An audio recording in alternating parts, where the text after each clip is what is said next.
Manalah anak-anak aku ni tak balik-balik lagi. Hei, aku duk fikir. Rasa macam ada kelibat anak aku tadi. Kau ada nampak anak aku tak? Aku tak nampak anak aku. Mana anak aku?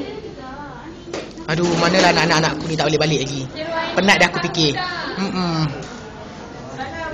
Aku mencari anak-anak aku ni. Kau nampak? Kau nampak? Saya rasa saya nampak anak awak tengah main bola-bola kat tepi padang. Jadi saya tak boleh cakap apalah. Tolonglah anak-anak saya. Saya nak cari anak-anak saya ni. Jenuh dah lama saya tunggu ni. Nantilah saya buat report polis. Tak apalah, sementara tunggu anak ni saya baca novel dulu. Novel saya ni best juga sibuklah kepala dia ni. Ngacau dah. Tapi novel ni tak best lah. Itulah dia. Cerita dia. Manalah anak-anak aku ni. Yelah, anak-anak aku tak boleh. Okay, bye.